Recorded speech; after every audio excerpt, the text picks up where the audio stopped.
Hello friends, Anchuthengu എന്ന സ്ഥലത്തെക്കുറിച്ച് കേൾക്കുമ്പോൾ നമ്മുടെ മനസ്സിൽ ആദ്യം ഓടിയെത്തുന്നത് അഞ്ചുതെങ്ങ് കോട്ടയും അഞ്ചുതെങ്ങ് ലൈറ്റ് ഹൗസും ആണല്ലേ. അപ്പോൾ ഇന്ന് ഇത് രണ്ടും കാണാൻ പോകുന്നതാണ് കേട്ടോ വീഡിയോയിൽ.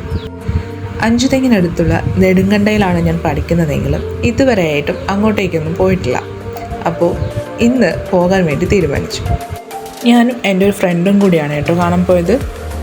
അഞ്ചുതെങ്ങ് ജംഗ്ഷനിൽ ബസ് ഇറങ്ങിയിട്ട് അഞ്ചുതെങ്ങ് കോട്ടയിലോട്ട് നടന്നു പോകാനാണ് ഞങ്ങൾ തീരുമാനിച്ചത്. ഓട്ടോയിലൊക്കെ ആണെങ്കിൽ ഏകദേശം 30 രൂപയൊക്കെ ആകും. പിന്നെ ഞങ്ങളങ്ങ് നടക്കാമെന്ന് തീരുമാനിച്ചു. നടന്നു പോകാനാണെങ്കിൽ ഏകദേശം ഒരു 20 മിനിറ്റൊക്കെ എടുക്കും.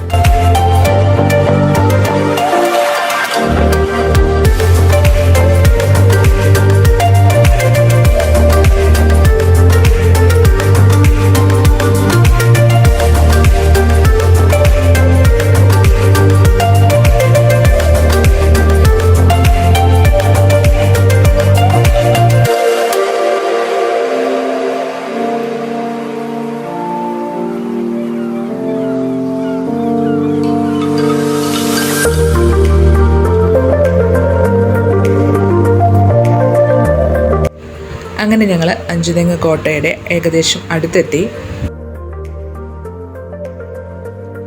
ആദ്യം നമ്മൾ കാണുന്നത് കോട്ടയുടെ ലെഫ്റ്റ് സൈഡാണ് കേട്ടോ. അപ്പോൾ ഈ കാണുന്ന റോഡിൽ കൂടെ പോകുമ്പോഴാണ് കോട്ടയുടെ മുൻവശത്തെത്തുന്നത്.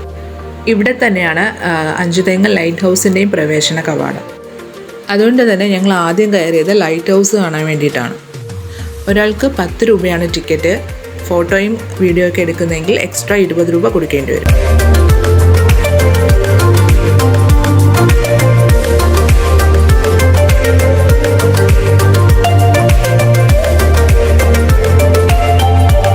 അകത്തേക്ക് ഒന്നും കൊണ്ട് കയറ്റി വിടത്തില്ല. ചെരുപ്പായാലും ബാഗായാലും എല്ലാം പുറത്ത് വെച്ചതിന് ശേഷം മാത്രമേ അകത്തേക്ക് കയറാവൂ. ലൈറ്റ് ഹൗസിൻ്റെ പരിസരമായാലും അതിൻ്റെ ഉൾവശമായാലും നല്ല വൃത്തിയായിരുന്നു കേട്ടോ. ഈ ഒരു ഭാഗത്ത് വെച്ചിട്ട് നോർമൽ സ്റ്റെപ്പെല്ലാം തീരും. പിന്നെ ഇതുപോലത്തെ ഒരു സ്റ്റെപ്പിൽ കൂടിയാണ് ഏറ്റവും ടോപ്പിലേക്ക് കയറേണ്ടത്.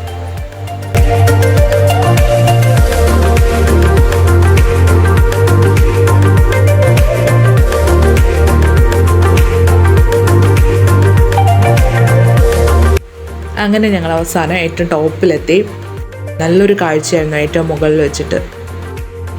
ലൈറ്റ് ഹൗസിൻ്റെ വലതുവശത്ത് കായലും ഇടതുവശത്ത് വന്നിട്ട് കടലുമാണ്.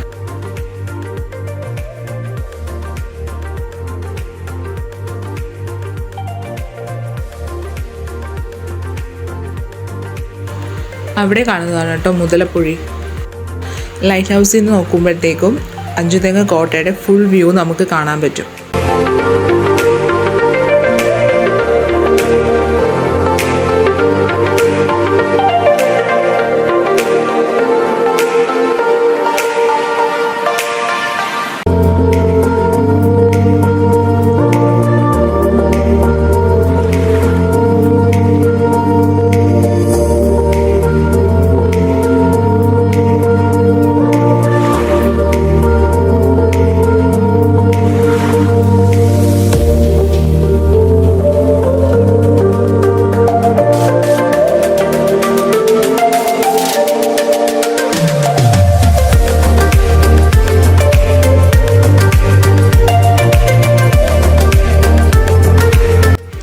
ലൈറ്റ് ഹൗസിൻ്റെ ടോപ്പിൽ 10 മിനിറ്റ് വരെയൊക്കെ നിൽക്കാൻ അനുവാദം തന്നിട്ടുള്ളൂ.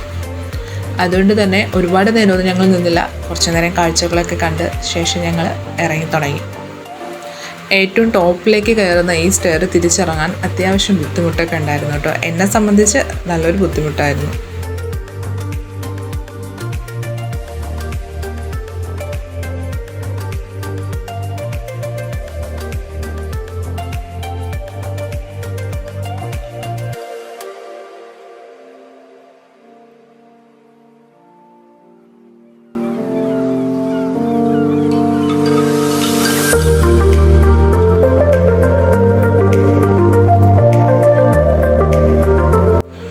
ഇതുപോലെ മുകളിൽ നിന്ന് താഴേക്ക് നോക്കുമ്പോൾ തല കറങ്ങുന്നതായിട്ടൊക്കെ തോന്നും.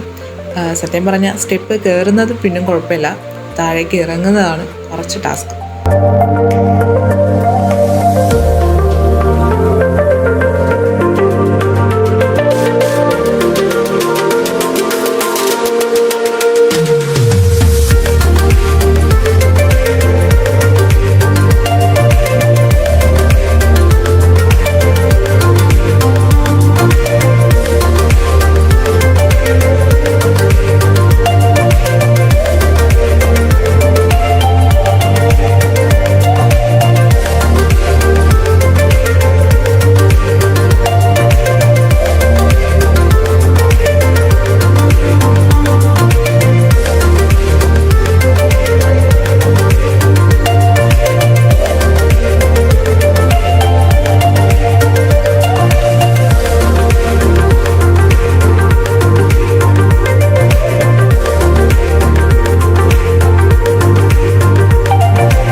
അഞ്ചുതെങ്ങ് ലൈറ്റ് ഹൗസ് കണ്ടതിന് ശേഷം ഞങ്ങൾ പോയത് അഞ്ചുതെങ്ങ് കോട്ടയിലേക്കാണ്.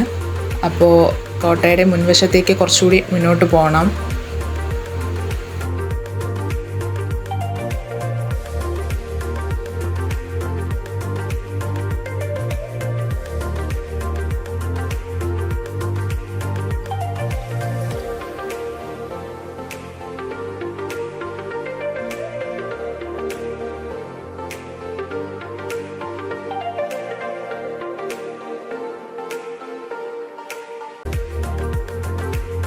ഇതാണ് കോട്ടയുടെ മുൻവശം. പക്ഷേ 5 മണി വരെ പ്രവേശനമുള്ളൂ. ഞങ്ങൾ ലൈറ്റ് ഹൗസ് കണ്ട് ഇറങ്ങിയപ്പോൾ 5 മണി കഴിഞ്ഞു. അതുകൊണ്ട് തന്നെ ഞങ്ങൾക്ക് കോട്ടയ്ക്കകത്തേക്ക് കയറാൻ പറ്റിയില്ല. ശരിക്കും ഞങ്ങൾ വന്നത് അഞ്ചുതെങ്ങ് കോട്ട കാണാൻ വേണ്ടിയിട്ടായിരുന്നു. പക്ഷേ ഇവിടെ എത്തിയപ്പോഴാണ് അറിഞ്ഞത് അഞ്ചുതെങ്ങ് ലൈറ്റ് ഹൗസ് ഇതിൻ്റെ അടുത്ത് തന്നെയാണെന്ന്. അതുകൊണ്ടാണ് ഞങ്ങൾ ആദ്യം ലൈറ്റ് ഹൗസിൽ കയറി അത് കാണാൻ തീരുമാനിച്ചത്. പക്ഷേ കോട്ട കാണാൻ പറ്റിയില്ലെങ്കിലും അഞ്ചുതെങ്ങ് ലൈറ്റ് ഹൗസിൻ്റെ മുകളിൽ കയറിയിട്ട് കോട്ടയുടെ ഫുൾ വ്യൂ കാണാൻ പറ്റി. അപ്പോൾ ആ ഒരു സമാധാനത്തിൽ ഞങ്ങൾ പിന്നെ തിരിച്ചു.